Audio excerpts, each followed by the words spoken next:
கருணாநிதி குடும்பத்துக்கு ட்ரஸ்ட்ல 8000 கோடி வச்சுட்டு இருக்கிற நீ பென்ஸ் பஸ்ல வரலாம், ஹெலிகாப்டர்ல வரலாம், தனி விமானத்தில் கூட இப்ப போயிட்டு இருக்கிறேன். நான் அப்படித்தான் வர முடியும். என்னுடைய நிலைமை அப்படித்தான். நாட்டு நடப்பு பேசுனா, நாட்டு நடப்ப பேசுன்னு சொன்னா நான் வர்ற பஸ்ஸை பத்தி பேசிட்டு இருக்க. பரவாயில்ல, இந்த நாட்டு மக்களுக்கு நான் பஸ்ல வரத தெரிவித்ததுக்கு நன்றி. அது மட்டும் இல்ல, இன்றைக்கு தமிழகத்தில் ஓடுற பஸ் எல்லாம் சுந்தர டிராவல்ஸ் மாதிரி தான் ஓடுது.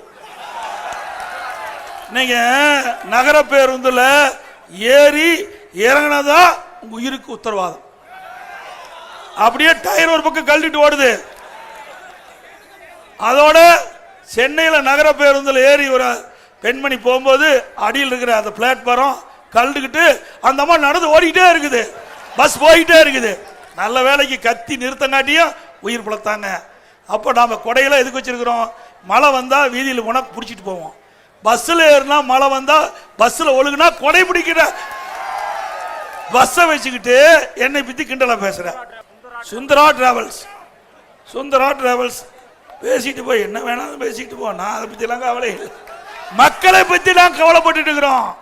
இந்த மக்களுக்கு என்ன செய்ய வேண்டும், எப்படி செய்ய வேண்டும், அதை செய்தால் எப்படி நன்மை கிடைக்கும் மக்களுக்கு, அதுதான் எங்களுடைய தாரக மந்திரம். ஸ்டாலின் அவர்களே, உங்களை போல போட்டோ ஷூட் போட்டுக்கிட்டு கோட் ஷூட் போட்டுக்கிட்டு கிடையாது. இது மம்முட்டி பிடிச்ச கை ஏர் ஓட்டுன